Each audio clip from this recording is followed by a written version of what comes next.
Bonjour à tous. Alors on s'est vu ce matin, tout à l'heure, je me suis rendu compte que certains d'entre vous étaient toujours dans la demande de savoir comment on télécharge les actes et de comment on les intègre sur par exemple, sur son site Généanet.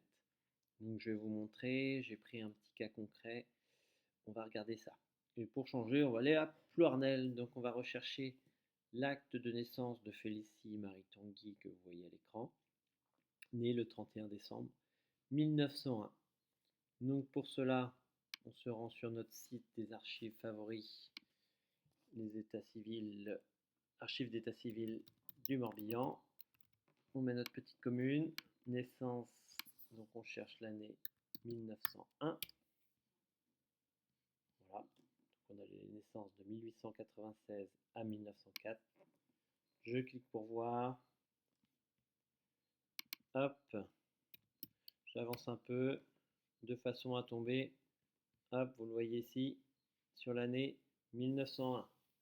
Donc, nous, ce qui nous intéresse surtout, c'est la fin d'année. Donc, à savoir que le 31-12, c'est un petit peu particulier. C'est qu'on a des chances de tomber sur un acte qui peut être référencé l'année d'après. Donc, la personne est née le 31 décembre, mais potentiellement la déclaration a été faite le 1er janvier, donc on ne la retrouvera pas dans le registre de 1901, mais dans celui de 1902. Donc, en l'occurrence, aujourd'hui, nous avons de la chance. Donc, Tanguy Félicie Marie est bien né le 31 décembre 1901 et déclaré le même jour.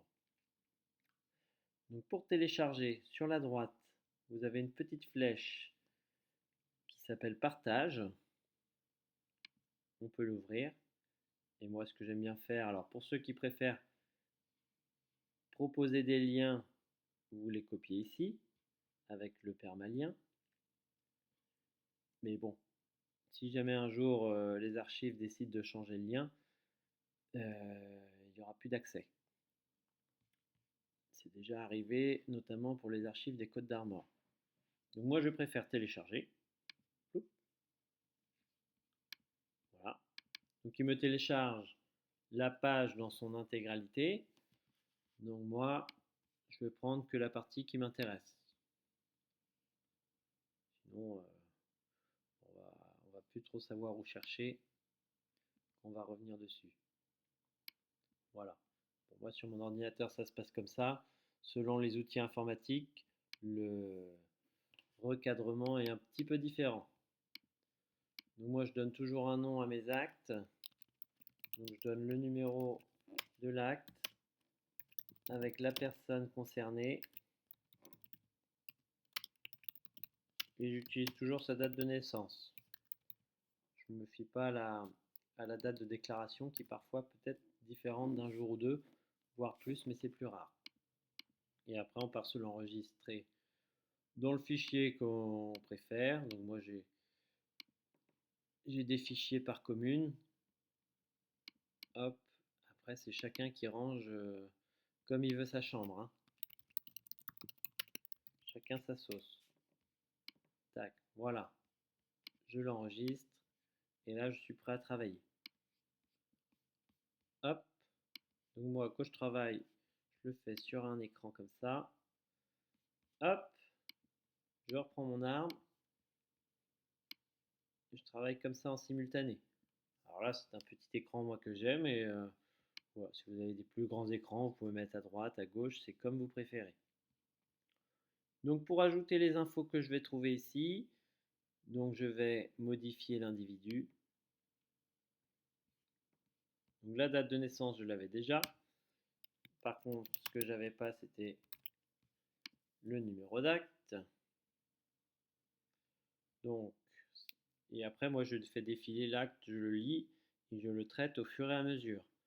Donc voilà, 31e jour du décembre 1901, acte de naissance de Tanguy Félicie Marie, né au bourg. Ça, je le précise, ça peut servir. Donc le jour d'huit à 4 heures du soir. Moi, j'aime bien mettre les heures de naissance. Hop, je le mets parce que ça me fait plaisir. Et donc on voit l'identité des parents. Donc en l'occurrence, ça existait déjà, Donc moi, j'ai surtout à vérifier. Donc je vais me mettre sur la fiche des deux parents que je vais modifier en direct. Donc si je veux faire les deux en même temps, je fais modifier les unions. Donc je continue ma lecture. Tanguy François-Marie, âgé de 44 ans. Donc si on fait un petit calcul, on vérifie. Donc par rapport à l'information que j'ai, elle est plutôt bonne. Donc 44 ans plus 1857, ça fait 1901. On est pas mal. On a une info comme quoi il est cultivateur, donc en 1901. Ça tient la route par rapport à ce que j'avais déjà.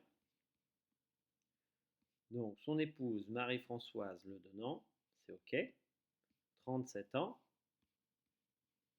c'est cohérent. Ménagère. Donc là, on peut constater qu'il y a une petite différence par rapport à ce que j'avais. C'est qu'entre 1887 et 1921, elle était cultivatrice. Donc je vais m'ajouter cette information. Ajouter un événement. Je sélectionne profession. Et puis je vais me préciser qu'au 31/12/1901, j'ai remarqué qu'elle était ménagère. Voilà.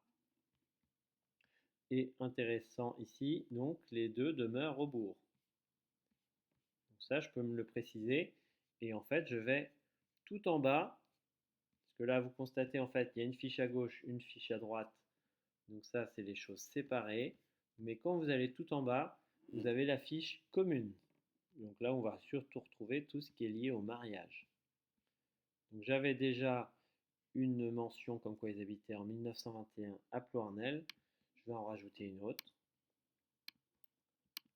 Tac. Donc 31/12/1901. Donc Ploarnel. Par contre, là, je vais me préciser que c'est au bourg. Ça apporte un peu plus de précision à mes recherches. Si jamais j'ai besoin d'aller voir les recensements, je sais que je vais aller chercher dans le bourg à peu près dans cette date-là. Ça sera plus facile. Je gagnerai un peu de temps. Alors, ce que je fais, je reviens maintenant sur la fiche de Filci.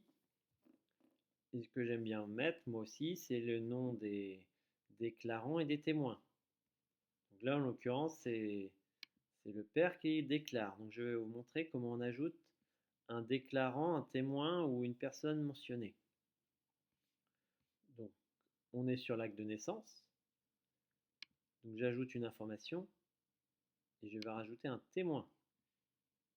Et on a un petit menu déroulant qui nous permet de choisir si c'est un témoin, un déclarant, une personne présente, une personne mentionnée ou autre.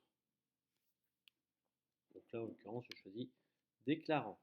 Et comme je l'ai déjà créé dans mon arbre, je vais pouvoir la relier directement. Donc je mets les infos qu'il me faut, parce qu'en fait, le déclarant, c'est le père aujourd'hui. François-Marie. Hop. Donc c'est celui, nous, qui nous intéresse, qui est né en 1857, marié avec Marie-Françoise Le Donnant. Ploup, ploup, relié. Voilà. Et là, on voit, hop, il apparaît ici en tout petit. Après, si on veut, on peut ajouter les témoins. Pareil, de la même manière. Hop, mais sinon, c'est le même protocole. Sauf qu'on ne choisira pas déclarant, mais témoin. Et on peut aussi ajouter, si on veut, le nom du maire. Donc là, en l'occurrence, j'ai l'impression que c'est Guézel Pierre-Marie. À vérifier. Mais oui, c'est écrit Guézel. Voilà pour cet acte, il est presque terminé. Parce qu'en fait, hop, vous avez vu ici, je vais voir en plus grand, on a une mention marginale, donc qui va nous aider. Et en plus, c'est une info que moi je n'avais pas. Donc c'est le décès de Félicie, donc qui est décédé le 19 avril. Alors, le 19 avril 1985 à Auray. Donc ça, si j'ai envie, donc comme ça ne va pas être une archive publique encore, en tout cas pas numérisée, je peux la demander à l'état civil d'Auray. Où j'aurai les détails, voilà, si elle a eu une union ou pas. Donc je valide. Donc j'ai fait le tour de mon acte. Maintenant, il est temps de passer à l'étape de téléchargement. pour pouvoir le relier à l'arbre directement. Donc moi j'ai un petit outil, alors je ne sais pas pourquoi ça ne marche pas sur toutes les sessions GénéAnet. Moi j'aime bien faire contribuer, envoyer un acte. Tout le monde ne l'a pas, je ne sais pas pourquoi encore. Est-ce que c'est que les premiums? Il faut que je creuse le sujet. Si jamais vous n'avez pas ça, vous pouvez faire ajouter un média. Auquel cas, ce sera un peu plus rapide. Vous aurez juste à ajouter une photo ou un document. Voilà. La suite, on va la voir après, mais ça va être à peu près la même. Donc moi, je fais ma contribution. J'envoie mon acte. Donc je précise que c'est un acte de naissance. Hop, je précise la source de mon acte. Donc c'est les archives départementales du Morbihan. Et je n'ai plus qu'à retrouver, hop, mon acte ici, l'acte 45, Tanguy Félicie Marie, 31/12/1901. Je l'ajoute. Je valide. Il le télécharge. Et là, il me propose de le relier à la personne directement. Voilà, il ne faut pas sauter cette étape, sinon on perd un peu le fruit du travail qu'on vient de faire. Donc je valide. Voilà. Le lien a bien été créé. Ici, c'est terminé, on peut fermer la fenêtre. Voilà. Ça nous remet là où on était rendu. Donc il y avait déjà un média qui existait. On rafraîchit. Et là, j'ai mon deuxième média qui est arrivé. Donc, si jamais vous avez opté pour l'option ajouter un média, ça va être pareil. Vous allez être au même stade ici. Vous allez avoir deux médias. Donc, on avait le premier qui était l'acte de mariage ici. Et donc, le second qu'on vient d'ajouter, donc l'acte de naissance. Et du coup, si on veut, moi j'aime bien faire ça. Quand je n'ai pas de photo de la personne, je mets l'image de l'acte de naissance en photo de portrait, si on veut. Hop, donc on clique là sur changer la photo principale. Hop, cliquez. Pouf. Et donc ça nous le met automatiquement en portrait. Donc on va sur la fiche de la personne. Voilà. On a la photo qui s'ajoute. Ça peut être une véritable photo si vous préférez. Là on a mis un acte. Mais si vous aviez mis un média comme ça, ajouter un média, ça aurait fait pareil. Et donc là on a nos contributions déjà effectuées pour cette personne. Il ne nous manquerait plus que l'acte de décès pour être totalement complet.